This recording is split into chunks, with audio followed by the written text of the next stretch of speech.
جی، یہ جو پورا تصور آپ نے پیش کیا اجماع اور تواتر سے قرآن مجید ہم تک پہنچا ہے، اور وہ ایک ہی متعین قرآن ہے، اس میں کوئی اختلاف نہیں ہے، پوری امت اس کو نقل کر رہی ہے۔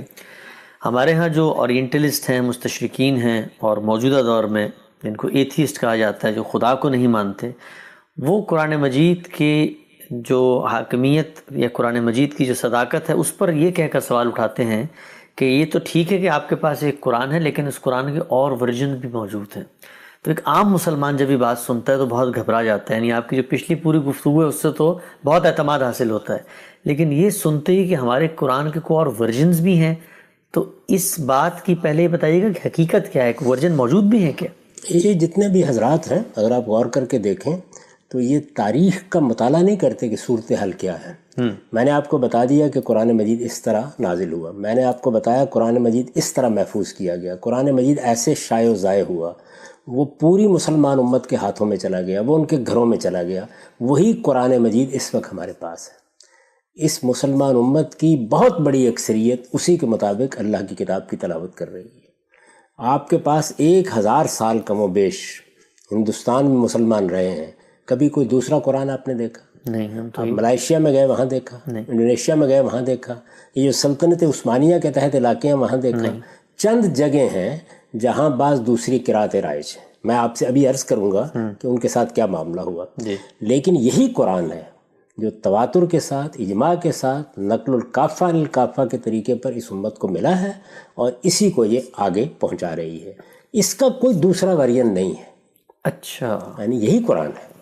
اب آپ ایک اور چیز کو دیکھیے، وہ خود ان لوگوں کے لیے بھی ہو سکتا ہے کہ علم کا باعث بنے، لیکن یہ بڑی حیرت انگیز چیز ہے۔ جی، دنیا میں جس طرح قرآن مجید کے ساتھ یہ غیر معمولی امتیاز ہے کہ وہ قولی تواتر سے بھی منتقل ہوا ہے۔ جی، اور کوئی کتاب آپ بیان کر سکتے ہیں؟ کوئی ایک حافظ ہوگا، کوئی 2 ہوں گے، ہو سکتا ہے کوئی 2-3 لوگ ایسے مل جائیں آپ کو کلام اقبال سنا دیں، پورا دیوان غالب سنا دیں، لیکن کیا ایسا ہوا ہے کہ کسی کتاب کو اس طرح سے منتقل کیا گیا ہو؟ قرآن مجید تحریری طور پر لوگوں نے لکھ لیا، اسی پہ اکتفا کر لی جاتی۔ ایک دوسرا کام کیا گیا، وہ یہ کہ اس کتاب کو اب جس طرح رسول اللہ صلی اللہ علیہ وسلم پڑھ رہے ہیں، جبریل امین سے سن رہے ہیں، خود پڑھ رہے ہیں، ہم اس پڑھنے کو بھی آگے منتقل کریں گے۔ یہ بڑی غیر معمولی بات ہے۔ جی ہاں، جی ہاں، علامہ اقبال کا کلام تحریری طور پر آپ کے پاس ہے، دیوان غالب تحریری طور پر آپ کے پاس ہے، پیراڈائز لاسٹ تحریری طور پر آپ کے پاس ہے، یہ پڑھی ہوئی بھی ہے۔ نہیں، یہ تو اس طرح نہیں۔ تو قرآن مجید کی ایک تو تحریر ہے، یعنی ایک کتاب کے طور پر لوگوں نے حضور سے سن کر لکھ لیا۔ ذرا تصور کریں کہ میں نے ایک کتاب آپ کو سنائی، جی، زبانی سنائی، اپنی کتاب، جی، اس کو آپ نے لکھ لیا۔ میں لکھی ہوئی کتاب کافی ہے۔ اگر لکھی ہوئی ہوتی اور وہ محفوظ چلی آتی اور لوگ اس کو تحریر کر کے پیش کرتے رہتے تو کافی تھا نا۔ جی، نہیں، اس کے بعد ایک زائد اہتمام کیا گیا، اس لیے کہ اس کتاب کو حکم بننا تھا، اس کو فیصلہ کن اتھارٹی کی حیثیت حاصل ہونی تھی۔ وہ دوسرا اہتمام کیا تھا کہ اس قرآن مجید کو آپ زبانی رسول اللہ نے جیسے پڑھا اس طریقے سے بھی آگے منتقل کریں گے۔ تو اب گویا اعراب کیا ہوں گے، کسی جگہ اگر کوئی اختلاف کا امکان ہے پڑھنے میں تو اس کا بھی خاتمہ ہو گیا۔ تو پڑھنا اور لکھنا دونوں چیزیں۔ پھر ایک تیسرا کام ہوا، اور وہ یہ کہ جیسے ہی مسلمانوں نے آگے قرآن پہنچانا شروع کیا، یعنی ایک مرحلہ تو وہ تھا نا کہ عربوں نے سنا، عربوں نے سنا تو ان کی ضرورتیں پہلی 2 تھیں، جی، لکھ لیں، کتاب کی شکل میں ان کے گھروں میں آ جائے، مصحف کی صورت میں ما بین الدفتین ہو جائے۔ دوسری ضرورت کیا تھی؟ حضور جیسے پڑھ رہے ہیں، رسول اللہ صلی اللہ علیہ وسلم جیسے اس کی قرأت کر رہے ہیں، گویا میں صرف اپنی کتاب لکھ کر آپ کو نہیں دے رہا، میں پڑھ کر بھی دے رہا ہوں۔ تو وہ پڑھی ہوئی کتاب کو بھی آگے منتقل کرنا شروع کر دیا۔ 2 کام ہو گئے۔ اب دیکھیں ایک تیسرا کام کیا ہم نے، اور وہ یہ ہے کہ جیسے ہی عجمیوں تک دین پہنچا تو ہم نے وہ لہجہ بھی منتقل کرنا شروع کر دیا جو عربوں کا لہجہ تھا۔ اچھا، اچھا، یعنی آپ جب انگریزی زبان پڑھتے ہیں تو ایک یہ ہے کہ آپ نے اس کی کتابیں پڑھنا سیکھ لی، دوسری یہ ہے کہ آپ نے اعلیٰ درجے کے انگریز مصنفین کی پڑھی ہوئی کتاب سن لی، یعنی انہوں نے کتاب لکھی اور پھر پڑھ بھی دی۔ یہ سہولت اس وقت پیدا ہوئی ہے آگے، آڈیو بکس آپ نے دیکھا ہوگا کہ ہمارے ہاں آنے لگ گئی ہیں۔ اس کا اگلا مرحلہ کیا ہوتا ہے اب بھی لوگ یہ کرتے ہیں جیسے کہ ہم برٹش لہجے کو سیکھیں گے، ہم امریکن لہجے کو سیکھیں گے. تو عرب لہجہ کیا تھا؟ یہ جو لہجہ ہے یہ کسی کتاب کے علم، کسی کتاب کے مفہوم، کسی کتاب کے الفاظ کی ضرورت نہیں ہوتی. شیکسپیئر کا ڈرامہ میں پکڑتا ہوں، میں پکڑ کے اس کو انڈین ایکسنٹ میں پڑھ لیتا ہوں، اس سے مدعا واضح ہو گیا.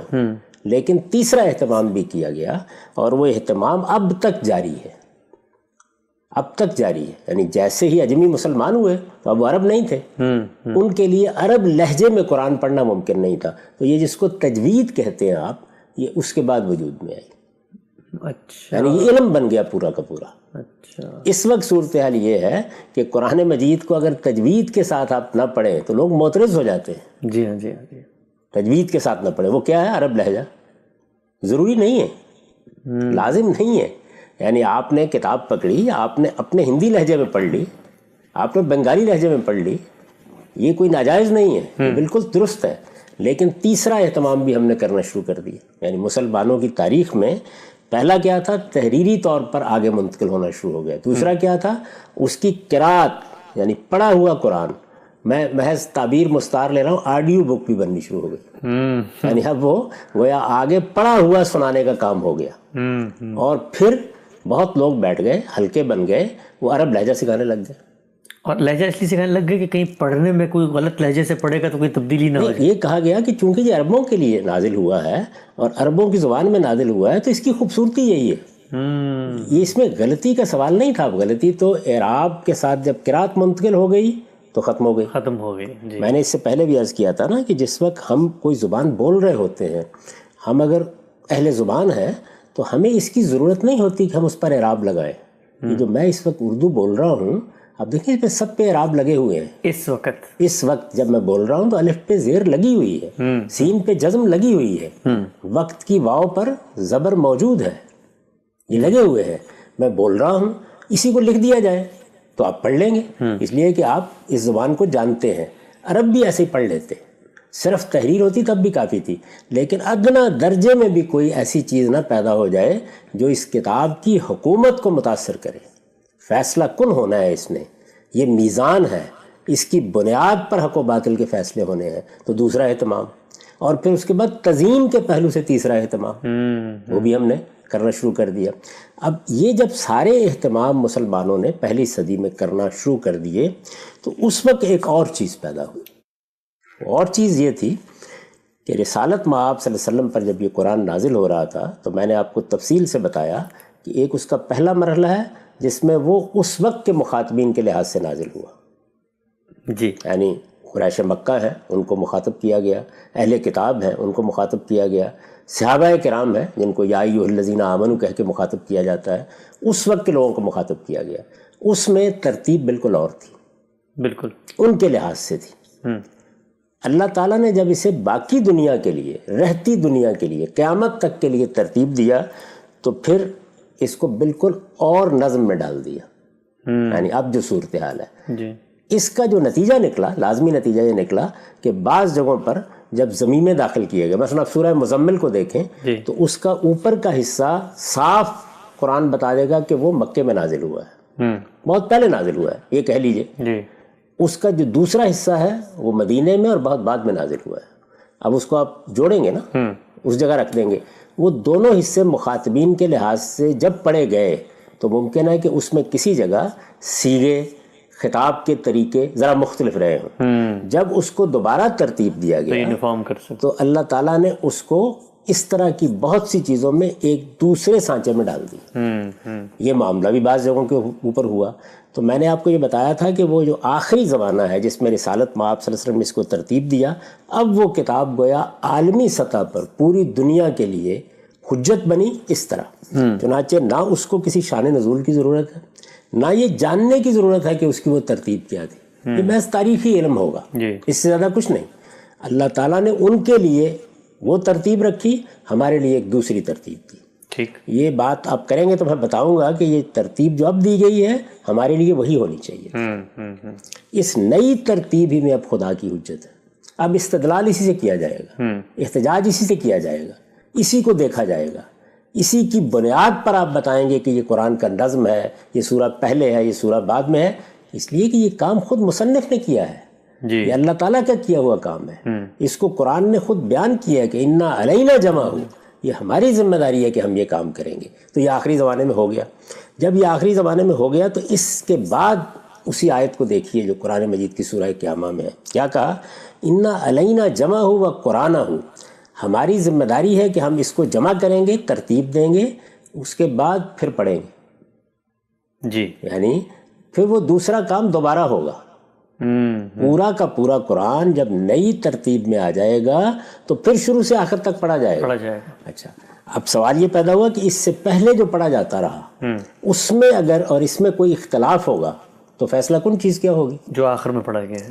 خود قرآن نے بتایا نا جی کہ جس وقت ہم وہ قرات کریں گے تو فتب قرآن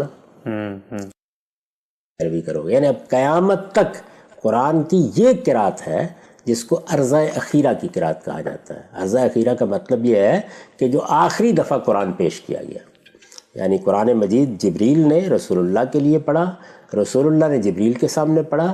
اس میں روایتوں سے معلوم ہوتا ہے بعض صحابہ بھی بعض وقت میں شریک ہوئے۔ یہ نئی ترتیب صرف ترتیب نہیں تھی، اس کے ساتھ ایک نئی قرات بھی تھی، یعنی وہ جو پہلے مخاطبین کے لحاظ سے کہیں اسالیب اختیار کیے گئے تھے ان میں بہت معمولی تبدیلیاں بھی کی گئی۔ جیسے ہم ایک کتاب کو مرتب کرتے ہیں، وہ ان مخاطبین کے لیے ضروری تھا، یہ ہمارے لیے ضروری تھا۔ ٹھیک، تو یہ جو تبدیلیاں تغیرات تھے، یہ جب کر کے آپ نے ایک دوسری قرات کر دی جس کو عرضہ اخیرہ کی قرات کہا جاتا ہے، اب یہی قرآن ہے، یہی رائج ہے، یہی دنیا میں پھیلایا گیا، اسی کے مطابق پڑھا جا رہا ہے۔ لیکن وہ جو پہلی قراتیں صحابہ نے سن رکھی ہوئی تھی، ان کا کیا ہوا؟ یا پہلے انہوں نے اپنے کچھ مصاحف ترتیب دے رکھے ہوئے تھے، تو ان کو کیا کیا جائے؟ وہ ان کے پاس تھے، وہ لوگ دیکھتے بھی تھے، وہ ان کے لیے بڑی قیمتی دولت بھی تھی حضور کی خدمت میں بیٹھ کے۔ تو ان سے جب یہ کہا گیا کہ اب عرضہ اخیرہ کی قرات ہو گئی ہے تو آپ اب یہ نہ بیان کریں، تو انہوں نے کہا یہ ہم نے حضور سے سنا ہوا ہے۔ اچھا، چنانچہ بخاری میں وہ روایت موجود ہے کہ ابی بن کعب جو قرآن کے بڑے علماء میں سے ہیں، انہوں نے کسی موقع پر ایسی کوئی قرات کی۔ وہ کون سی قرات؟ عرضہ اخیرہ سے پہلے کی قرات، یعنی کسی آیت کو اس طریقے سے پڑھا۔ جب وہ پڑھا تو سیدنا عمر نے اس پر اعتراض کیا اور یہ فرمایا کہ اب تو صرف عرضہ اخیرہ کی قرات کے مطابق پڑھا جائے گا، جیسے کہ میں نے آپ کو بتایا کہ خود قرآن نے حکم دے دیا تھا۔ تو انہوں نے کہا کہ میں نے جو بات رسول اللہ سے سنی ہوئی ہے میں تو بیان کروں۔ اچھا، تو یہ میں نے رسول اللہ سے ایسے سنا ہوا ہے، میں بیان کروں گا۔ یہ وہ کوئی اختلاف نہیں کر رہے رائج قرآن کے ساتھ، بلکہ یہ کہہ رہے ہیں کہ یہ تو ہو گیا نا، یعنی قرآن مجید کو ترتیب دے دیا گیا، وہ شائع ہو گیا، وہ ضائع ہو گیا، لیکن یہ جو کچھ ہم نے اپنے ان کانوں سے اس فیض زبان فیض ترجمان سے سنا ہے، اس کو ہم کیسے بیان کرنے سے رک جائیں؟ تو وہ اپنے نسخے بھی دکھا دیتے تھے ان کو کہ میں نے تو یہ اس طرح 10 صورتیں لکھی تھیں، 20 صورتیں لکھی تھیں، فلاں وقت میں حضور کی خدمت میں حاضر ہوا تھا، میں پہلے اس کو ایسے ترتیب دیا کرتا تھا۔ یہ ساری جتنی چیزیں تھیں وہ بیان ہونا شروع ہو گئیں۔ جب یہ بیان ہونا شروع ہو گئیں تو ظاہر ہے کہ یہ کیا چیز تھی؟ یہ اخبار احاد تھی۔ ایک مرتبہ پھر یاد کریں اس بات کو کہ ایک چیز ہے اجماع و تواتر سے سنت جاری ہو گئی، نماز کیسے پڑھنی ہے، روزہ کیسے رکھنا ہے۔ ایک چیز قرآن مجید ہے، وہ بھی پوری مسلمان امت نے نقل کرنا شروع کر دیا، شائع و ضائع ہو گیا۔ لیکن اس طرح کی چیزیں سنت کے بارے میں بھی لوگ بیان کرنے لگ گئے، قرآن کے بارے میں بھی بیان کرنے لگ گئے۔ اخبار احاد، یعنی کسی نے کہا کہ میں نے تو حضور کو نماز پڑھتے ہوئے دیکھا تھا کہ آپ نے تو سجدوں سے اٹھتے ہوئے بھی رفع یدین کیا تھا، یعنی یہ جو ہم ابتدا میں ہاتھ اٹھاتے ہیں ایسے ہاتھ اٹھایا تھا۔ یہ علم جو اخبار احاد سے منتقل ہونا شروع ہوا، مسلمانوں نے کمال دیانت کے ساتھ اس کو بھی محفوظ کیا۔ اچھا، اس کو بھی محفوظ کیا، یعنی یہ حضور کے ساتھ تعلق کا اظہار تھا۔ وہ ایک پازیٹیو سمت میں یہ ہوا سب کچھ، اس لیے کہ لوگ بالکل مطمئن تھے کہ قرآن مجید جب شائع و ضائع ہو گیا ہے، وہ ساری دنیا کے ہاتھوں میں ہے، تو کوئی مسئلہ نہیں ہے، ہم یہ کیوں نہ بیان کریں۔ یہ اخبار احاد کے ذریعے سے جو قراتیں منتقل ہوئیں قرآن مجید کی، یہ اصلاً عرضہ اخیرہ سے پہلے کی قراتیں تھیں۔ یعنی قرآن کی آخری ترتیب سے پہلے بعض آیتیں اس طریقے سے پڑھی گئیں یا رسالت مآب صلی اللہ علیہ وسلم نے تلاوت کی اور لوگوں نے اس طرح ان کو سنا ہوا تھا۔ جی جی، تو وہ یہ نہیں کہہ رہے ہیں کہ ہم اس قرآن کو چیلنج کر رہے ہیں، وہ یہ کہہ رہے ہیں ہم نے یہ سنا ہوا ہے، اس کو بیان ضرور کریں گے۔ یعنی پہلا اصرار صحابہ کرام میں سے بعض لوگوں کی طرف سے ہوا، ہم بیان ضرور کریں گے۔ جی۔ دوسرا رسپانس مسلمان امت کی طرف سے ہوا کہ ہم اس کو محفوظ ضرور کریں گے، کیونکہ رسول اللہ کی نسبت سے اگر کوئی بات آ رہی ہے تو اس کو کیوں ہم رد کریں۔ یہ جو حدیث کا سارا ذخیرہ ہے یہ اسی اصول پر سامنے آیا۔ میں تو کئی مرتبہ بتا چکا کہ قرآن جاری ہو گیا، سنت جاری ہو گئی، اس کی کوئی ضرورت نہیں تھی۔ لیکن جو لوگ رسالت مآب صلی اللہ علیہ وسلم کو دیکھ چکے، آپ کا اسوہ دیکھا، آپ کا گھر دیکھا، آپ کا اٹھنا بیٹھنا دیکھا، آپ کی سیرت دیکھی، آپ کے سوانے دیکھے، ایسے ہی آپ سے پہلے بھی قرآن سنا، ان کو آپ اگر روکیں گے تو کس اصول پر روکیں گے؟ جی ہاں، یعنی کوئی اندیشہ نہیں تھا، کوئی خطرہ نہیں تھا۔ بعض لوگوں نے نقد کیا بھی، جیسے میں نے آپ کو بتایا کہ سیدنا عمر نے توجہ دلائی تو انہوں نے کہا کہ میں تو نہیں اس چیز کو چھوڑوں گا جو میں نے حضور سے بھی سن رکھی ہوئی ہے۔ تو وہ یہ نہیں کہہ رہے کہ یہ قرآن مجید سے ہمارے پاس کوئی مختلف قرآن ہے، وہ پہلے جو سنا ہوا ہے انہوں نے اس کو بیان کرنے کا حق مانگ رہے ہیں۔ یہ انہوں نے بیان کیا۔ میں نے عرض کیا کہ امت کا رسپانس کیا تھا، یعنی اس وقت کا، تابعین کا، انہوں نے لیا ان سے، تو اس کو بھی لوگوں نے لکھنا شروع کر دیا، ایسے ہی جیسے حدیثیں لکھنی شروع کر دی۔ یعنی یہ حدیث میں جو قرآن مجید کی روایتیں بیان ہوئی ہیں یہ وہ ہیں۔ آپ جب بخاری اٹھائیں گے یا مسلم اٹھائیں گے یا بڑی کوئی حدیث کی کتاب اٹھائیں گے تو وہاں پر پورے باب ہیں جن میں اس طرح کی روایتیں بیان ہوئی ہیں۔ اب جب یہ روایتیں بیان ہونی شروع ہو گئیں تو حدیث کو حاصل کرنے کے لیے جو شوق پیدا ہوا، پھر عرض کر دوں کہ قرآن اور سنت میں پورا دین تھا، جی، کوئی چیز اس میں نہ اضافہ کر رہی تھی نہ کمی کر رہی تھی، لیکن حضور کی نسبت سے، قرآن کی نسبت سے اگر کوئی بھی تاریخی بات بیان ہوگی تو لوگوں کا یہی رد عمل ہوگا، رسپانس یہی ہوگا، ایسے ہی کریں گے۔ بیان کرنے والے اس کے لیے تیار نہیں ہوئے کہ وہ بیان نہ کریں، اور سننے والے اس کے لیے تیار نہیں ہوئے کہ ہم اس کو نہ سنیں۔ تو اسی سے در حقیقت یہ جو اتنا بڑا کام آپ کے یہاں ہوا ہے کہ رسالت مآب صلی اللہ علیہ وسلم نے سنت کے بارے میں جو کچھ کہا، کسی سوال کا جواب دیا، کسی موقع پر نماز ایک خاص طریقے سے پڑھی، یہاں تک کہ لوگ دیکھ رہے ہیں کہ اچھا آپ بیٹھے ہیں نا تشہد پہ تو یہ پاؤں کدھر کو نکالا ہے، اچھا آپ سجدے میں گئے ہیں تو آپ نے انگلیاں کیسے رکھی ہیں، ان میں سے کوئی چیز بھی ضروری نہیں تھی۔ جی ہاں، یعنی سنت کے طور پر نماز جاری کر دی گئی، فطری طور پر ہاتھ جہاں آنے ہیں جب سجدے میں جائیں گے آئیں گے، لیکن لوگ ان چیزوں کو بیان کر رہے ہیں۔ یہ بہت بڑی دولت بھی تھی، اس میں کوئی شک نہیں ہے، اس لیے کہ جس ہستی پر آپ ایمان لا رہے ہیں کہ وہ خدا کا آخری پیغمبر ہے، اس کے بارے میں ایک ایک چیز ایک دولت ہی بنے گی، اور اس میں جواہر ریزے بھی تھے، لیکن اس سے مسائل بھی بہت پیدا ہوئے۔ وہ مسائل اگر آپ غور کریں تو ہمارے یہاں سنت کی تعین میں بھی ہوئے، جی، اسی لیے مجھ کو اس پہ کام کر کے اس کو الگ کرنا پڑا۔ اس وقت بھی صورتحال یہ ہے کہ لوگوں کو یہ باور کرانا بہت مشکل ہو جاتا ہے کہ تہمت باندھنا کوئی سنت نہیں ہے، کھجور کھانا کوئی سنت نہیں ہے، جی، کدو پکانا کوئی سنت نہیں ہے، بتانا پڑ جاتا ہے نا۔ بالکل اسی طریقے سے یہ بھی بتانا پڑ جاتا ہے کہ یہ اخبار احاد کی بنیاد پر جو قرآن مجید کی بعض قراتیں نقل ہو رہی ہیں، یہ عرضہ اخیرہ سے پہلے سے کی قراتیں تھیں، ان کو نقل ضرور کریں، محفوظ بھی رکھیں، لیکن نہ ان سے استدلال کیا جا سکتا ہے، نہ یہ قرآن میں داخل کی جا سکتی ہیں، نہ یہ قابل احتجاج ہیں، بس یہ ایک تاریخی ریکارڈ ہے، رکھیں اس کو آپ۔ چونکہ اللہ تعالیٰ نے قرآن مجید میں حکم دے دیا ہے کہ اب قیامت تک کے لیے قرآن کی کون سی قرات ہوگی، عرضہ اخیرہ کے بعد کی، جو آخر میں کی گئی ہے۔ میں نے آپ کو قرآن کی آیت سنا دی، انا علینا جمع ہو، یہ ہماری ذمہ داری ہے کہ ہم اس قرآن کو جمع کریں گے، انا علینا جمع ہو و قرآن ہو، یعنی جمع کرنا بھی ہماری ذمہ داری ہے، دوبارہ اس پورے کو پڑھنا بھی ہماری ذمہ داری، فیضا کرانا ہو، وہ جب ہم دوبارہ پڑھیں گے اس کو تو کیا کرو گے، فتبع قرآن، اس کی پیروی کرو گے، تو پیروی تو اسی کی ہوگی، اسی کی امت کر رہی ہے، وہی قرآن شائع و ضائع ہے۔ اب وہ جو ریکارڈ میں سب کچھ موجود ہے وہ حدیث کی کتابوں میں بھی ہے، وہ بعض نسخوں کے بعد حاشیوں میں بھی چھاپ دیا جاتا ہے، بعض لوگ جو ہے اس کو باقاعدہ طریقے سے آگے شائع و ضائع بھی کرتے ہیں، ایسا بھی ہوتا ہے کہ مدرسوں میں وہ قراتیں پڑھی جاتی ہیں، علم ہے جس کی روایت ہو رہی ہے، پڑھی جاتی ہیں بعض موقعوں کے اوپر، ہمارے مفسرین اس کی بنیاد پر تفسیر کرتے ہیں، اس کے بعد مشکلات حل ہو جاتی ہیں، معلوم ہو جاتا ہے کیا مدعا ہے کیا نہیں۔ میں بہت سی مثالیں دے سکتا ہوں کہ انہوں نے اسی طریقے سے حل کرنے کی کوشش کی ہے۔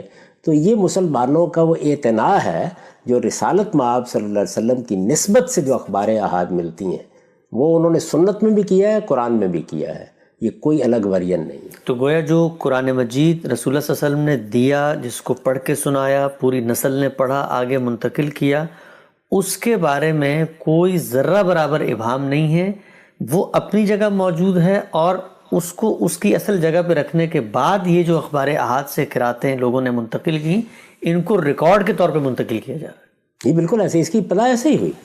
میں نے آپ سے عرض کیا نا کہ جن کے پاس یہ چیز موجود تھی، ان کو یاد تھا، یعنی انہیں یاد تھا کہ ہم نے تو پہلی بار حضور سے ایسے سنا تھا، ہم نے تو مالک یوم الدین کو ملک یوم الدین سنا تھا، یا کہا انہوں نے کہ ہم نے تو یکذبون کو یکذبون سنا تھا، یا یہاں جو تعلمون ہے اس کو ہم نے یعلمون سنا تھا۔ تو اس طرح کی جو بہت چھوٹی چھوٹی چیزیں ہیں ان کو انہوں نے بیان کیا، انہیں روکا بھی گیا کہ اس سے کوئی اختلاط نہ پیدا ہو جائے۔ میں نے آپ کو سنایا ہے کہ بخاری کی روایت ہے کہ سیدنا عمر نے روکا، یہی کام حضرت عثمان نے کیا، یعنی لوگوں کو روکا اس سے، اور یہ کہا کہ اس طرح کی چیزوں کو مرتب کرنا چھوڑ دو۔ لوگ باز نہیں آئے، تیار نہیں ہوئے اس کے لیے۔ اس وقت بھی آپ دیکھیں بہت سے لوگ آپ سے بحث کریں گے کہ یہ جو حدیث کا اتنا بڑا ذخیرہ ہے، 60-70 ہزار روایات ہیں، یہ اگر اس طریقے سے نہ جمع ہوتی تو اختلافات نہ پیدا ہوتے بہت سے۔ اچھا، میں ہمیشہ یہ کہتا ہوں کہ بھائی کیسے نہ ہوتی، یعنی آپ کیسے پابندی لگاتے؟ یہ آزادی رائے پر پابندی ہوتی، حضور کے ساتھ لوگوں کے تعلق پر پابندی ہوتی، یہ علم پر پابندی ہوتی، یعنی آپ کیسے پابندی لگا سکتے ہیں؟ سیدنا عمر جیسا شخص بھی نہیں روک سکا۔ جی تو لوگوں نے یہ جس طرح سنت کے معاملے میں چیزیں بیان کی، اور اس وقت یہ جتنی بحثیں مناظرے ہوتے ہیں سب انہی چیزوں پر ہوتے ہیں، جی بالکل اسی طرح سے لوگوں نے وہ چیزیں منتقل کی۔ جب وہ منتقل ہونا شروع ہو گئیں تو اب اگلے زمانے میں جس طرح حدیثوں میں بہت سی وضع کر کے حدیثیں شامل کر دی گئیں، اور لوگوں نے اس کی بنیاد کے اوپر کچھ مسائل بیان کرنا شروع کر دیے، وہ بھی ایک پوری تاریخ ہے، آپ چاہیں گے تو میں بتا دوں گا کہ وہ کیسے آگے بڑھی۔ پھر اس کے بعد یہ نافع کی قرات، یہ ابن کثیر کی قرات، یہ حمزہ کی قرات، یہ پھر کیسے بنی، وہ اپنی جگہ ایک پوری داستان ہے، لیکن ابتدا یہاں سے ہوئی۔ ہم سے بہت شکریہ آپ کے وقت کا۔ آپ نے ایک بات فرمائی تھی ہم سے گزشتہ نشست میں کہ یہ ایک بہت فطری امر ہے کہ جس چیز کو آپ خود رسول اللہ سے براہ راست سنتے ہیں تو آپ کے دل میں ایک خواہش پیدا ہوتی ہے کہ اگر آپ نے ان کی زندگی میں، ان کی موجودگی میں کوئی چیز مرتب کی تھی تو آپ اس کو قائم رکھیں۔ مجھے آپ کی بات سن کے ایک چیز ریئل لائف کی، اپنی زندگی کی یاد آئی کہ ہم مثلا آپ ہی کی کتاب پڑھ رہے تھے جب شروع میں، تو اس کتاب پہ کچھ نوٹس بنائے تھے، اس پہ اپنی انڈرسٹینڈنگ لکھی تھی۔ آج آپ کی کتاب کے کئی مختلف ورژنز آ چکے ہیں، یہاں تو قرآن نے اعلان کر دیا کہ اب کوئی ورژن نہیں آئے گا، لیکن وہ اصل نسخہ آج بھی ہم نے گھر پہ رکھا ہوا ہے، اسی غرض سے کہ اس سے ایک اٹیچمنٹ بھی ہے اور اس پہ ہمارے نوٹس بھی ہیں اور سب چیزیں ہیں۔ تو یہ بڑی فطری چیز لگتی ہے، لیکن سوال یہ پیدا ہوتا ہے کہ چلیں اگر یہ بات یہاں تک رہتی تو ٹھیک تھا۔ کچھ علماء نے یہ کہا کہ یہ قراتیں تو جس طرح یہ عرض اخیرہ کی قرات ہے اسی طریقے سے یہ باقی قراتیں بھی متواتر ہیں، تو کیا رسول اللہ صلی اللہ علیہ وسلم سے ان قراتوں کا تعدد ثابت ہوتا ہے کہ آپ نے قرآن ایک طرح یوں بھی پڑھا اور دوسری طرح یوں بھی پڑھا؟ ہرگز نہیں، اس طرح کی کوئی چیز نہیں۔ میں نے آپ کو بتایا کہ ایسا ہوا کہ ابتدا میں جب نزولی ترتیب سے یہ آ رہا تھا، قریش مخاطبین تھے، اہل کتاب مخاطبین تھے، ایک مخصوص صورتحال میں بات کی جا رہی تھی، تو بعض جگہوں پر بعض تعبیریں اختیار کی گئیں، لیکن پھر اللہ تعالیٰ نے دوبارہ قرات کی۔ جب دوبارہ قرات کی تو وہ ہمارے پاس اب قرآن کی صورت میں محفوظ ہے، اور یہ حکم دے دیا قرآن مجید میں کہ اب یہی قرات ہے جو پڑھی جائے گی، مطلب قرآن، یعنی یہ مصنف کی اپنی ترتیب کے بعد مصنف کا اپنا فیصلہ ہے۔ یہ بات سمجھ لینی چاہیے۔ اس سے پہلے میں بڑی وضاحت سے بتا چکا ہوں کہ یہ بات کہ یہ کوئی سیدنا عثمان کے زمانے میں مرتب کیا گیا، کوئی کمیٹی بنائی گئی، کوئی آیتیں تلاش کی گئی، ہرگز نہیں، یہ سب بالکل افسانے ہیں، کوئی حقیقت اس کی نہیں ہے۔ اس پر بہت تفصیلی علمی بحث ڈاکٹر شہزاد سلیم صاحب نے کر دی ہے، قرآن مجید کی تاریخ پر جو انہوں نے مفصل کام کیا ہے، اس کو لوگ دیکھ سکتے ہیں۔ یہ سب کچھ نہیں، اس طرح وہ منتقل ہو رہا ہے، لیکن اس کے ساتھ یہ چیزیں مسلمانوں کے علم میں ہیں۔ عرضہ اخیرہ سے پہلے ایسے پڑھا تھا، ایسے پڑھا تھا، ایسے پڑھا تھا، یہ بھی ہم نے سنا تھا، ہم نے تو ایسے قرات کرتے ہوئے بھی دیکھا تھا، یہ چیزیں ان کے پاس ہیں، اس کو وہ بیان کر رہے ہیں۔ میں نے آپ سے عرض کیا کہ اس کو روکنے کی صحیح بھی کی خلفائے راشدین نے، یعنی سیدنا عمر نے اس کی صحیح کی، سیدنا عثمان نے صحیح کی، اس میں کچھ سختی بھی کی۔ بعض روایتوں سے یہ معلوم ہوتا ہے کہ بعض نسخے بھی جلا دیے گئے اس طرح کے، لیکن لوگ اس کو بیان کر رہے تھے، بعض نہیں۔ اور یہ مسلمانوں کی دیانت بھی ہے کہ انہوں نے اس کو محفوظ رکھا، اور یہ اس وقت کی جو رائے کی آزادی ہے جی یعنی آپ کیا کر لیں گے؟ میرے پاس ایک چیز ہے، میں بیان کر رہا ہوں. آپ نے بھی بیان کیا نا کہ اگر فرض کر لیجئے کہ آپ اس زمانے کی میزان کی اس طرح کی چیزیں چھاپ دیں اور ان یہ کہیں کہ یہ ہمارے پاس وہ نسخہ موجود ہے. بہت سی ایسی چیزیں ہیں. آپ دیکھیں یہ کانٹ کی کرٹیک آف پیور ریزن جو ہے اس کے کوئی 7-8 ایڈیشن ہیں. جی ہاں، یعنی مصنف کتاب چھاپتا ہے، پھر اس پر نظر ثانی کرتا ہے. یہ تو ہے نا انسانی کام. اللہ تعالیٰ کے ہاں اصل میں یہ بالکل ٹھیک حکمت کے مطابق ہوا کہ پہلے مخاطبین اس وقت زندہ لوگ ہیں سامنے. آج کے مخاطبین وہ لوگ نہیں ہیں. جی ہاں، اب اس کو ہم نے ماضی میں ایک سرگزشت کے طور پر پڑھنا ہے. جی ہاں، تو ترتیب بھی تبدیل کی گئی اور بعض جگہوں کے اوپر لفظی تغیرات بھی کیے گئے. بالکل. یعنی وہ کس طرح کے ہیں؟ وہ یہ نہیں کہ کوئی مدعا کے تغیرات ہیں. یعنی یہ کہا گیا تھا کہ تم جانتے ہو، کر دیا گیا وہ جانتے ہیں. میں نے مثال دی اس بات کی. تو اس طرح کی بعض چیزیں تھیں جن سے ابتدا ہوئی.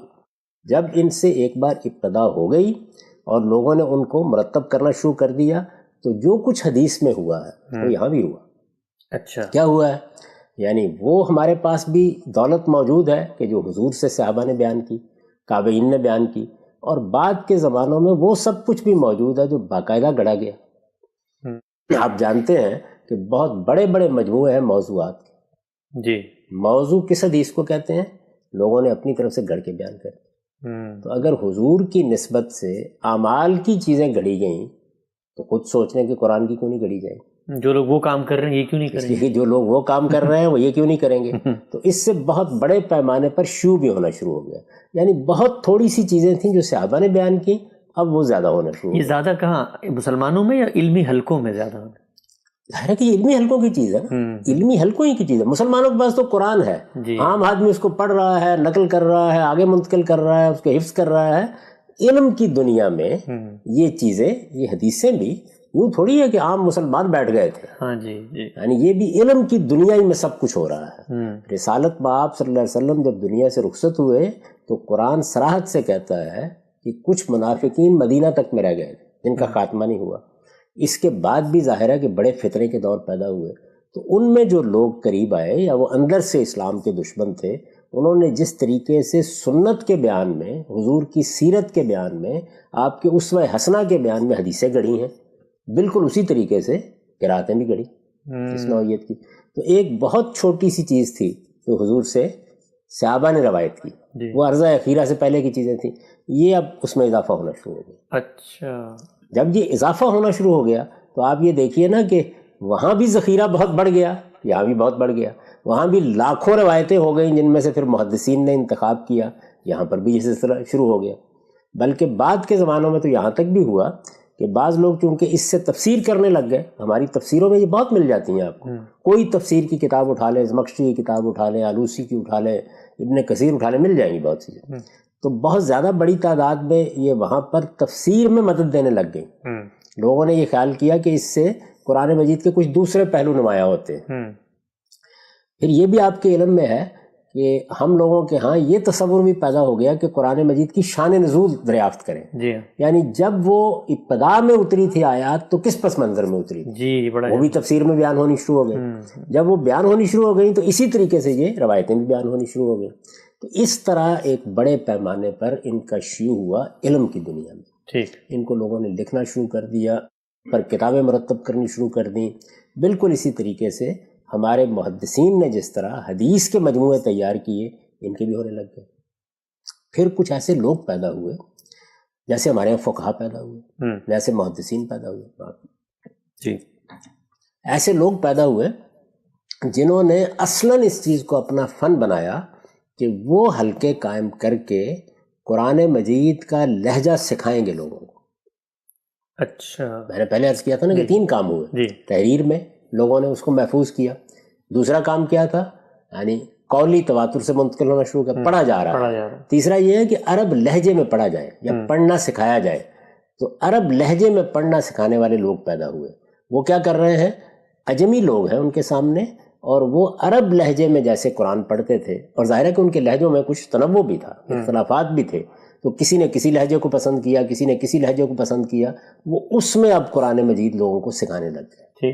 یہ لوگ ہیں کہ جن کو قاری کہا جاتا تھا. اچھا، یعنی یہ قرآن مجید کی مجالس منعقد کرتے اور ان میں لوگوں کو سکھاتے تھے. یہ جو نافع ہے، ابن کثیر ہیں، حمزہ ہیں، اس طرح کے لوگ ہیں، پورا قرآن مجید یہ اس طریقے سے لوگوں کو پڑھا رہے تھے. اس کے ساتھ ہی انہوں نے ایک اور کام کر ڈالا. وہ کام انہوں نے کیا کیا کہ یہ جو اس طرح کی بعض روایتیں مل گئیں ان کو، یعنی کچھ صحابہ کرام سے مل گئیں، کچھ تابعین سے مل گئیں، اس طرح کی روایات مل گئیں، اپنے ذوق سے انہوں نے ان کا انتخاب شروع کر دیا. جیسے ہمارے فقہا ہیں، اب دیکھیے نا کہ وہ آپ فقہ حنفی کو دیکھتے ہیں تو بعض روایتیں انہوں نے لے لی ہیں، بعض نہیں لی. جی ایسے ہی امام شافعی بعض روایتوں کو قبول کرتے ہیں، بعض کو نہیں قبول کرتے. تو حدیث سنت کے معاملے میں بھی یہی ہو رہا ہوتا ہے کہ آپ انتخاب کر رہے ہوتے ہیں، اس میں آپ کا ذوق بھی کار فرما ہوتا ہے، اور آپ بعض اوقات محسوس کرتے ہیں کہ اگر ایسے قرآن مجید کو پڑھا جائے تو اس سے یہ بات زیادہ واضح ہو جاتی ہے. تو ان لوگوں نے اپنا اختیار ترتیب دینا شروع کر دیا. اس کو اصطلاح میں کہتے ہیں اختیار ہے. اچھا، اپنا اختیار ترتیب دینا شروع کر دیا. جیسے فقہ الگ سے مرتب ہو گئی، یہ حنفی فقہ ہے، یہ شافعی فقہ ہے. دین تو وہ ایک ہی تھا نا. جیسے محدثین نے روایتوں کا انتخاب کیا، اسی طرح جیسے محدثین نے روایتوں کا انتخاب شروع کر دیا. تو اب ظاہر ہے کہ امام ابو داؤد نے ان روایتوں کا انتخاب کیا، امام مالک نے ان روایتوں کا انتخاب کیا، کچھ چھوڑا کچھ لے لیا. تو یہ ترک و اختیار جو ہے یہ فقہ میں بھی ہونے لگ گیا، یہ حدیث میں بھی ہونے لگ گیا. یہ ان قرات کے بڑے بڑے لوگوں نے بھی کرنا شروع کر دیا. اچھا، جیسے لوگ حنفی فقہ سیکھنے کے لیے جانے لگ گئے، ظاہر ان کا مرکز کوفہ تھا، یا مالکی فقہ سیکھنے کے لیے جانے لگ گئے، اس کا مرکز مدینہ تھا. بالکل اسی طریقے سے ان قاریوں سے بھی سیکھنے لگ گئے، ان کا اختیار سیکھنے لگ گئے. تو یہ اپنا اختیار مطلب کیا کہ یہ قرآن مجید جو ہمارے پاس متواتر قرآن ہے، اس کی بعض جگہوں کے اوپر جو وہ پہلی ارضہ اخیرہ سے قراتیں ان کو ملیں یا ان کے بعد اس میں شامل ہوئیں، ان کو اختیار کر کے یہ اس کو سنانے لگ گئے، اس کو پڑھانے بھی لگ گئے. یہ علم کی دنیا میں یہ سب کام ہو رہا تھا. ٹھیک. یعنی عامت الناس کے ہاں کچھ نہیں ہوا، وہ وہی قرآن پڑھ رہے ہیں، وہی قرآن سیکھ رہے ہیں، اسی قرآن کو آگے منتقل کر رہے ہیں. اسی وجہ سے آپ یہ حیرت انگیز چیز دیکھتے ہیں نا کہ جب ہم تاریخ میں پڑھتے ہیں کہ ایک زمانے میں مدینے کے لوگ فلاں قرات پڑھتے تھے، بصرہ کے لوگ یہ پڑھتے تھے، وہ لوگ نہیں پڑھتے تھے، وہ وہاں کے اہل علم قاری حضرات تھے جو پڑھتے تھے. اچھا، اور ان میں یہ ترک و اختیار ہوتا رہتا تھا. علم کی دنیا میں یہ آج تک ایسے ہی جاری ہے. ٹھیک. اچھا، یعنی ترک و اختیار وہاں شروع ہوا، اختیار کے مطابق عرب لہجہ پڑھانا شروع کر دیا، شہرت ہو گئی، لوگوں نے اس کو قبول کرنا شروع کر دیا. جیسے کچھ حنفی ہو گئے، کچھ شافعی ہو گئے، کچھ یہ ہو گئے، اور پھر اس کے بعد یہ چیزیں آگے شائع ہونے لگ گئی. آپ نے سوال یہاں سے کیا تھا کیا یہ متواتر ہیں؟ یعنی یہ ان کو تو اخبار احاد کے طور پر ملی، آگے پھر بے شمار لوگ ان کے شاگرد ہوئے اور انہوں نے پڑھنے شروع کر دی. تو یہ تواتر اصل میں ان قاریوں سے ہے. اچھا، معاف کیے، یعنی جب یہ کہا جاتا ہے کہ یہ متواتر ہیں تو اس کا مطلب وہ قرآن نہیں ہے جو رسالت میں آپ صلی اللہ علیہ وسلم سے متواتر ملا ہے. یہ قراتیں ان قاریوں سے متواتر ہوئیں. ایسے سمجھ لیں کہ بخاری اب متواتر ہے، لیکن وہ امام بخاری سے متواتر ہے. امام بخاری نے جو احاد روایتیں تھیں ان کا مجموعہ مرتب کیا، اب سینکڑوں شاگرد پیدا ہو گئے. تو بالکل اسی طرح سے ان قاریوں کے ساتھ ہوئے. ٹھیک. یعنی یہ کہنا کہ قرآن مجید جو اصل میں قرآن کی متعدد قراتیں تھیں بھی صحابہ کے دور میں، وہ جب آگے نقل ہوئیں تو خبر واحد کے اصول پر ایک انڈیپینڈنٹ آدمی آگے پہنچا رہا ہے. قاریوں نے جب اختیار کیا تو پھر سینکڑوں طالب علموں کو سکھایا، تو اس کے بعد ان کا پوری تاریخ بتا دی ہے کہ ارضہ اخیرہ سے پہلے کی قراتیں جو صحابہ کرام کو یاد تھیں یا انہوں نے نوٹ کی ہوئی تھیں یا انہوں نے اس سے پہلے قرآن کا کوئی نسخہ بیان کیا ہوا تھا، وہ علمی طریقے سے آگے منتقل ہوا. بات یہاں سے شروع ہوئی، بڑھتے بڑھتے وہاں تک پہنچی، یہاں تک کہ پھر قاریوں کا اختیار رائج ہو گیا. یعنی وہ اختیار لوگ سیکھنے لگ گئے، جیسے فقہ حنفی سیکھنے لگ گئے، جیسے امام بخاری سے حدیث سیکھنے لگ گئے. تو یہ مجموعے جس طریقے سے حدیث کے مرتب ہوئے یا جیسے فقہ مرتب ہوئی، ایسے ہی یہ کام ہو گیا. اب امام ابو حنیفہ سے تو شروع ہوئی نا فقہ حنفی، آگے تو اب متواتر ہی متواتر ہے. یعنی متواتر کا مطلب یہ ہے کہ وہ پھر رسالت میں آپ صلی اللہ علیہ وسلم سے اپنی نسبت نہیں رکھتی، وہ اصل میں اس قاری سے یا اس محدث سے نسبت رکھتی ہے. امام مالک نے موطا ترتیب دی، وہ اخبار احاد کا مجموعہ ہے، ترتیب پا گئی، اب وہ ایک کتاب ہے. اس کتاب کو سینکڑوں لوگ ان سے سیکھنے لگ گئے. اب کتاب کو ایک طرح کا تواتر حاصل ہونے لگ گیا. تو آج ہمارے پاس جو جاہیہ مسمودی کا مرتب کیا ہوا نسخہ ہے، اس کی کم و بیش یہی حیثیت ہے. سینکڑوں ہزاروں لوگ، بہت سے لوگ ہیں جن کے ہاں وہ محفوظ ہے، آگے شائع ہو گئی، لکھ لی گئی. یہ کام بخاری کے لیے بھی ہوا، مسلم کے لیے بھی ہوا. تو جب یہ کہا جاتا ہے یہ متواتر قراتیں ہیں تو اس کا مطلب یہ ہے کہ ان قاریوں سے آگے پھر ان کو ایک تواتر حاصل ہو گیا. ٹھیک ٹھیک. یہ بات کہ یہ پہلے کوئی تواتر تھا یا رسالت میں آپ صلی اللہ علیہ وسلم سے یہ اس طرح منتقل ہوئی، اس کو خود امام جزری نے پوری تحقیق کر کے رد کر دیا اور یہ بتایا کہ ایسا بالکل نہیں ہوا. چنانچہ جس طرح حدیث کو قبول کرنے کے معاملے میں معیار بنایا گیا، یعنی آپ کیا کہتے ہیں کہ حضور کی نسبت سے اخبار احاد اگر ملیں گی، ایک دو لوگ بیان کریں گے تو ہم کیا دیکھیں گے؟ ہم یہ دیکھیں گے کہ راوی ثقہ ہے، ہم یہ دیکھیں گے کہ اس کی سند میں اتصال ہے، ہم یہ دیکھیں گے کہ اس کی حفظ و اتقان کا کیا عالم تھا. یہاں پر بھی ایک معیار بنایا گیا جی ان قراتوں کو قبول کرنے کے لیے، یعنی یہ معیار بنایا گیا کہ وہ عربیت کی روح سے ٹھیک ہونی چاہیے. اچھا. ہو سکتا ہے کسی آدمی نے ایسے ہی کوئی عربی جملہ بنا دیا ہو تو قرآن مجید سے متعلق ایسی بات تو نہیں کہی جا سکتی. عربیت کی روح سے کوئی سند ہونی چاہیے اس کی، جس کی بنیاد پر وہ قابل، جو اس وقت مصحف آپ کے ہاتھوں میں ہے اس کا سٹرکچر یا جملہ اس کو قبول کر لے. تو یہاں پر بھی گویا تین، وہاں پر بھی تین ہی ہیں، وہاں پر بھی یہی ہے، یعنی راوی کی ثقافت ہے، اتصال ہے، حفظ و اتقان ہے. یہاں پر بھی یہ بالکل حدیثیں ہیں اصل میں، اس کے زیادہ کوئی حیثیت نہیں اس کی. یعنی حدیثیں اگر رسالت میں آپ صلی اللہ علیہ وسلم کی سنت کو، سیرت کو بیان کریں، آپ کے خطبات نقل کریں، آپ کا اٹھنا بیٹھنا نقل کریں تو وہ آپ واقف ہیں، اس کو حدیث کہتے ہیں. یہ قاری حضرات رسالت میں آپ صلی اللہ علیہ وسلم کی نسبت سے اگر یہ نقل کریں کہ ایسے بھی پہلے پڑھا تھا، یعنی پہلے یہ تھا کہ پہلے پڑھا تھا، بعد میں جب اور چیزیں شامل ہو گئی تو لوگ اس کو بھول گئے. جی. تو ہمیں چونکہ قرآن مجید نے صراحت سے یہ حکم دے دیا ہے کہ جمع و ترتیب کے بعد جو قرات ہوئی ہے، جس کو عرضہ اخیرہ کی قرات کہتے ہیں، اس کے مطابق اب قرآن پڑھا جائے گا. پھر عرض کر دوں کہ اگر صرف تحریری ہوتی قرآن کی تو دنیا بھر کی کتابیں جو آج بھی چھپتی ہیں صرف تحریری ہوتی ہے. زائد اہتمام تھا، یہ لوگ معترض ہو رہے ہیں، انہیں تو اس معجزے کی طرف دیکھنا چاہیے. اگلا اہتمام یہ تھا کہ یہ باقاعدہ پڑھ کر منتقل کیا جائے گا.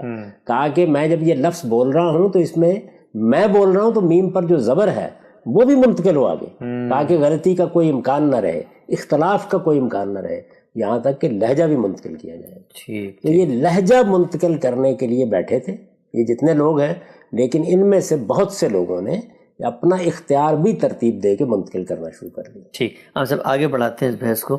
یہ بتائیے کہ جب یہ کہا جاتا ہے کہ جو متواتر قرآن ہے اجماع اور تواتر سے ہم تک پہنچا ہے، ہمارے ہاتھوں میں ہے، تو پھر اس کے اوپر کیوں لکھا ہوتا ہے بروایت حفظ؟ اگر یہ حفظ ہیں یا قالون ہیں یا اور باقی جو نافع ہیں، یہ اختیار استعمال کر کے وہ بہت سارے اقوال جو قراتوں کے ان میں سے کوئی ترجیح دے رہے تھے، تو جو اصل نسخہ ہے اس پہ تو لکھا ہونا چاہیے تھا نا عرض اخیرہ کی قرات، اس پہ کسی فرد کا نام کیسے آ جاتا ہے؟ یہ پھر اس کو سمجھ لیجئے، میں نے ابھی بات بیان کی کہ یہ حضرات اصلاً کیا کر رہے تھے، یہ عرب لہجہ پڑھا رہے تھے. عرب لہجے کو ایک فن کے طور پر ترتیب دیا گیا ہے، یعنی آپ اشمام کہاں کریں گے، اختلاس کہاں کریں گے، اشباع کہاں کریں گے، ترقیم کہاں کریں گے. یہ ایک پوری فنی دنیا ہے. یہ کیا چیزیں؟ یہ وہی چیزیں ہیں جو آپ برٹش لہجے کو ترتیب دیں. آپ یہ کہیں گے جی دیکھیے وہ آر کو ایسے بولتے ہیں، اچھا یہ بتائیں، یہاں پر اس کو وہ حذف کر دیتے ہیں، یہاں آواز ایسے نکلتی ہے. کبھی آپ سنیں مختلف لہجوں کو؟ تو یہ جو لہجوں کو پڑھانے والے لوگ تھے جن کو آپ یہ کہتے ہیں حفص ہے، یہ ابن کثیر ہے، یہ حمزہ ہے، یہ ورش ہے، یہ قالون ہے، یہ نافع ہے، یہ جتنے کون لوگ ہیں یہ وہ لہجہ پڑھانے والے لوگ. تو لہجے کو منتقل کرنے کا کام کرنے کے لیے لوگ بیٹھے ہیں. میں نے آپ سے عرض کیا کہ ان میں سے جب اختیار بھی لوگ پڑھانے لگ گئے تو یہ جو چین ہے، یعنی حفص یہ عاصم کے شاگرد ہیں. عاصم کس کے شاگرد ہیں؟ ابو عبد الرحمن السلمی کے شاگرد ہیں، یہ تابعی ہیں. جی. تو یہ جو چین ہے اس نے فیصلہ کیا کہ لہجہ تو پڑھائیں گے ہم، لیکن قرات قرآن کی وہی ہوگی جو مصحف کی ہے. تو جیسے ان لوگوں کے اختیار کے لیے وہ لہجہ پڑھایا جا رہا تھا، تو یہ ضرورت اس مصحف کی بھی تو تھی نا کہ اس کا بھی لہجہ پڑھایا جائے، عرض اخیرہ والی قرات، عرض اخیرہ والی قرات کی.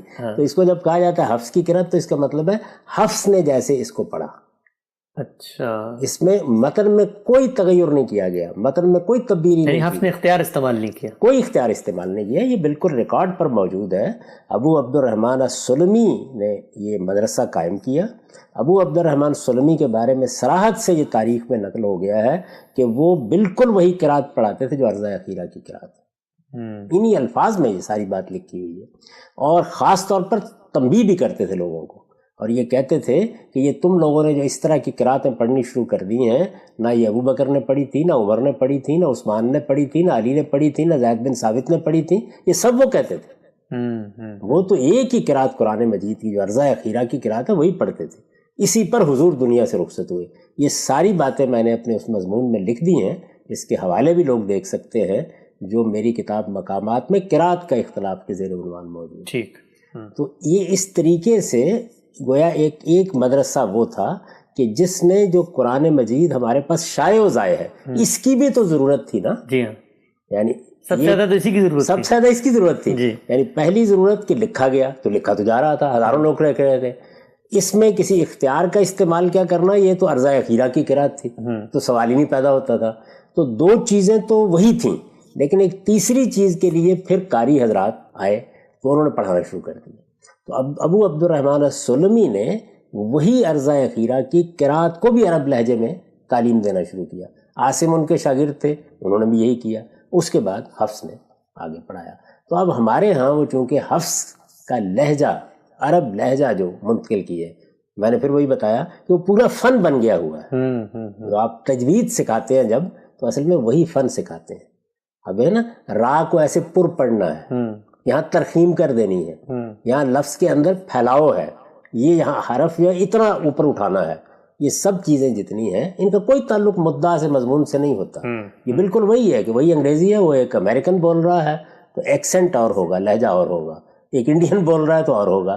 تو یہ عرب لہجہ حفظ کے ذریعے سے اس متواتر قرات کا منتقل ہوا ہے، یا گویا یوں سمجھ لیجئے کہ عرضہ اخیرہ میں جو قرآن ہمیں دیا گیا ہے اس کی بھی یہ ضرورت تھی۔ تو یہ بات بیان کی جاتی ہے حفظ کا نام لے کے۔ یعنی حفظ اصل میں اس عرض اخیرہ کی جو پڑھنے کا لہجہ ہے اس کے بڑے امام تھے، اس لیے ان کے نام سے یہ مشہور ہو گیا۔ یعنی یہ سارے حضرات اصل میں اسی چیز کے امام تھے، بیٹھے یہی کرنے کے لیے تھے، لیکن چونکہ وہ اخبار احاد کی بنیاد پر دوسری قراتیں بھی شائع آئے۔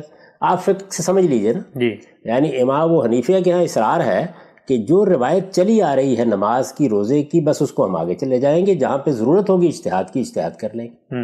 فقہ حنفی کی بنیادی اساس یہ ہے، لیکن باقی ائمہ کے ہاں وہ روایتیں جو آ گئی تو وہ ان روایات کو پھر قبول کرتے ہیں، ایڈجسٹ کرتے ہیں، لیتے ہیں۔ اس وقت کے احناف ویسے حنبلی ہو چکے ہوئے ہیں، لیکن میں ابتدا بتا رہا ہوں آپ کو۔ تو جس طرح وہاں پر یہ فرق آپ محسوس کرتے ہیں، امام ابو حنیفہ کے ہاں یعنی وہ اختیار کے لیے تیار نہیں ہے۔ جی، جو روایت سنت کی قائم ہو گئی ہے، میں سنت کے بارے میں بات کر رہا ہوں، لیکن باقی لوگ اخبار احاد کی بنیاد پر آپ کو بتاتے ہیں کہ ایک یہ ہاتھ جو ہے نا وہ ذرا سینے کے اوپر باندھ لیں، کیونکہ ایک روایت میں اس کا ذکر آ گیا ہے، آپ نے رکوع اس طریقے سے کرنا ہے، ایک روایت میں اس کا ذکر آ گیا ہے۔ تو ان روایات کی بنیاد کے اوپر جب آپ نے اس سنت کی تعین شروع کر دی تو اپنا اختیار قائم کرنا شروع کر دیا نا۔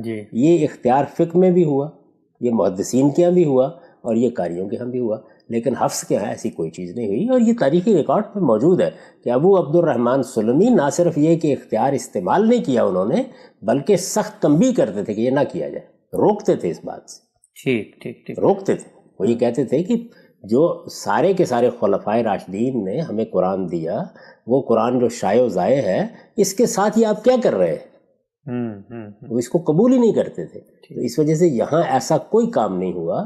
یہ اصل میں عرضہ اخیرہ کی قرات، اللہ کی ترتیب دیا ہوا قرآن، اس کو بھی عرب لہجے میں پڑھنا سکھایا گیا ہے، اور یہ حفظ کے ذریعے سے منتقل ہوا۔ ٹھیک۔ اچھا صاحب نے فرمایا کہ جو عرضہ اخیرہ کی قرات ہے وہ اجماع و تواتر سے جاری ہے، پوری دنیا میں مسلمان اسی کو پڑھ رہے ہیں، آگے بڑھا رہے ہیں۔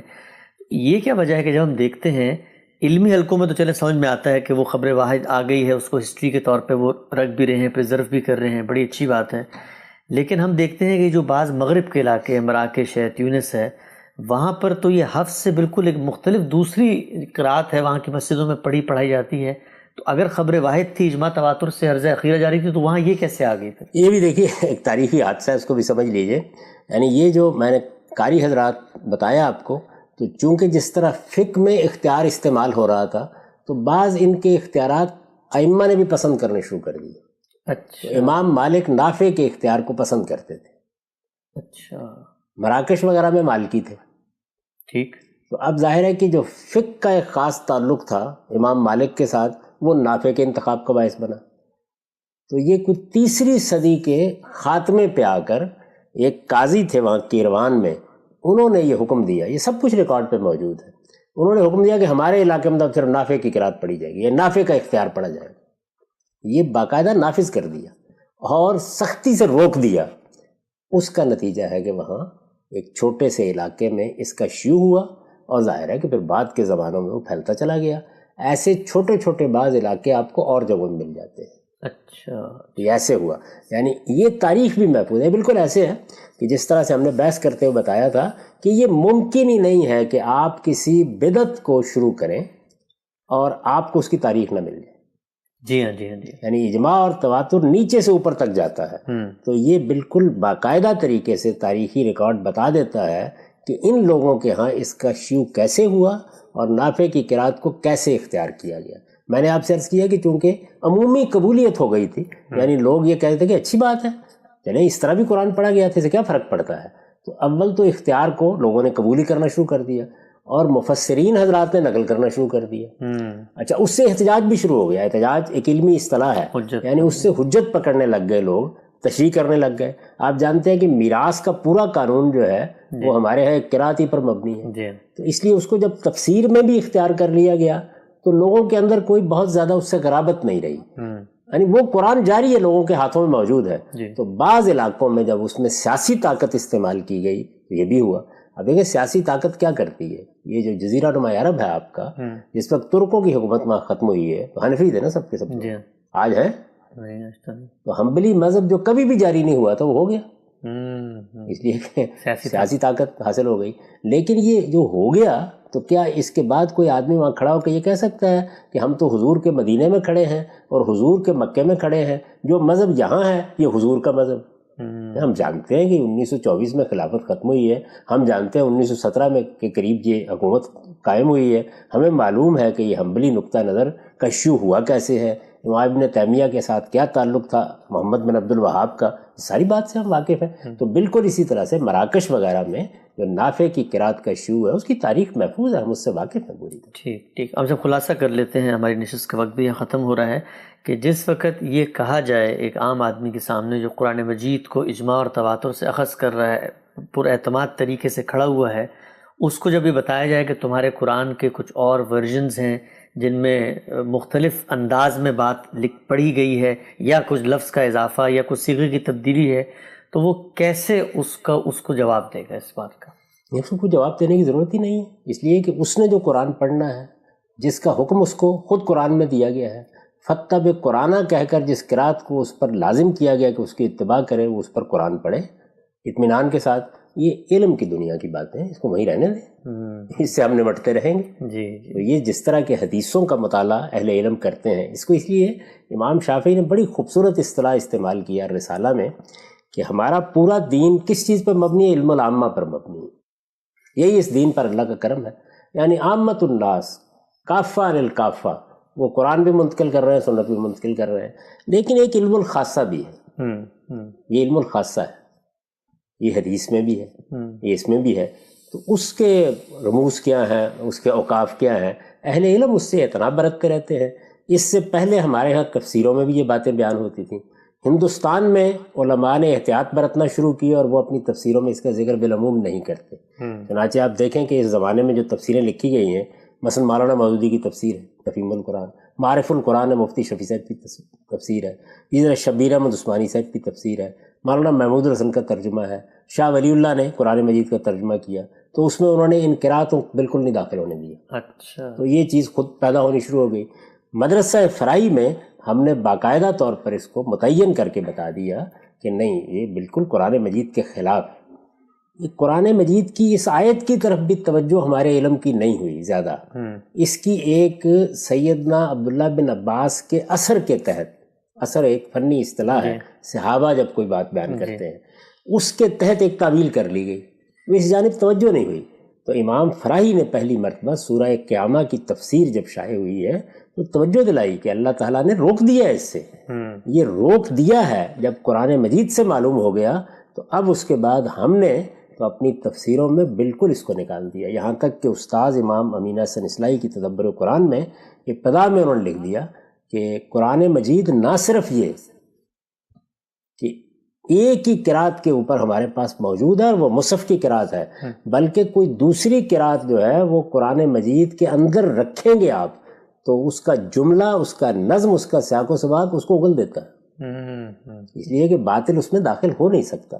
اس کی بڑی نمایاں قسم کی بعض مثالیں ہیں، جیسے ارجلکم کی قرات ہے، جیسے میراث کے حکام میں یوسی اور یوسا کی قرات ہے، تو اس پر ہم نے بحث کر کے بتا دیا کہ دیکھیے قرآن کیسے اگل دیتا ہے اس کو۔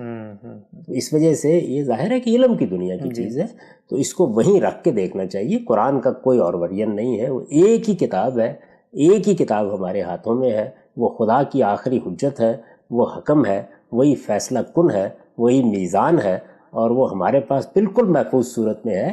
یہ جو قاری حضرات ہیں یہ بھی یہ نہیں کہتے کہ ہم کوئی اس قرآن کی نفی کر رہے ہیں، وہ کہتے ہیں یہ بھی لے لو ہم سے، اچھا، یعنی یہ بھی ہے، یہی نہیں ہے، ایک دوسرے کی تردید تغلیط نہیں ہے۔